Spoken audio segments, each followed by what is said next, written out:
I miss the old Vice. This stuff was pure gold. Thanks. Back when Vice actually did journalism. So, look.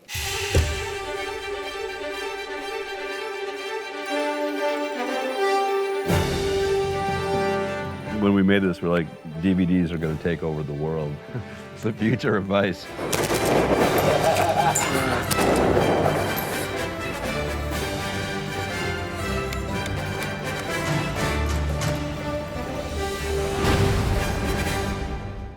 I'm Suroosh Alvi. I'm the co-founder of Vice Media. Gun markets in Pakistan was the first video I ever did, and maybe the biggest thing I ever did. I should have just retired after that.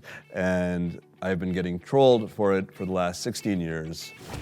In 2006, we did a deal with MTV to make this, the Vice Guide to Travel DVD. Our pitch when we went to MTV was, it's gonna be like Jackass meets 60 Minutes. We'd done a travel issue of the magazine, and I'd written this article about this gun market in Pakistan that I'd gone to with my parents a couple years before that. The kind of tourist brochures that they used to produce in Pakistan had the gun market listed as a place for tourists to go check out, see how local artisans and handicraft makers are making these guns that they're knocking off all day long. So my parents took me there on this kind of like family vacation to the gun markets, and that's how I discovered it. All right, so let's see what these trolls have to say. $36 for a pistol. God, that's cheaper than some Nerf guns. Yes, it is very cheap. 3,050 rupees? Right. I wouldn't compare it to the handmade Kalashnikov in the gun market compared to an AK-47 or a real Kalashnikov. I'm sure you would notice a difference. This is like a Kalashnikov? Kalashnikov. I think they take a certain amount of pride in the fact that, hey, look at us. We can do this with our hands. We don't need the high-tech machinery, and the shit works. If everybody come to my side, I will definitely kill him. Naim, who's our host, is part of the Afridi tribe. He was born and raised there and now works as a protocol officer for the government. The idea, the concept of what? Of heroin. So that's an exchange of the conversation I had with Naim in the car, which was, like turned into this like really comedic moment. This is the house of Mr. Ayub Afridi. He's the founder of the heroin trade. Not the trade, basically the idea. The concept. The concept Of what? of heroin. It was just weird. Like, I was trying to understand like who this guy was, and I think we were just having a bit of a communication breakdown. And in the edit room, somebody saw that, and they were like, "That's fucking hilarious. We have to put that in." So, did they get his father's hat back? That part made me sad. Don't lose my hat, man. It's my father's hat. Oh God! No. Well, the good news is, we got the hat back. It was Eddie's dad's hat, and for some reason, Naim Afridi, who became the star, he wasn't even supposed to be on camera when we organized it. He was just like, "I love this hat. I want to wear this hat," and so he just took it. It doesn't appear in the video anymore. After that, did Eddie just put it away, or? I think Eddie was like, "Okay, this hat is like important to me, and I don't want to lose it in the tribal areas of Pakistan." I think Naim was actually angling for like Eddie's going to gift this to me, but that didn't happen. I think the journalist in Scared Shitless. I'm getting trolled by an Indian dude, it seems, not the first time. They really don't like me, and that's okay.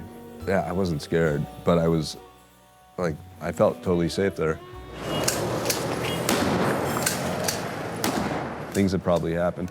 But honestly, I felt at home. I mean, again, I'd been there before. I'd gone there with my mom and my dad, and it was totally safe. And that's part of the protocol. Like, the tribal areas, you can't really enter them unless you're a resident of the place. And so how it got set up was, my mom called her friend who worked in the government to escort us to make sure there would be no issues, to make sure we wouldn't get shot at. And when you're surrounded by like all these militia guys, like you feel secure, like you're taken care of. The last thing they want is an international incident because a couple of Canadian dudes get kidnapped. So it wasn't a big deal, but I was nervous. I was nervous that I was gonna like screw it up.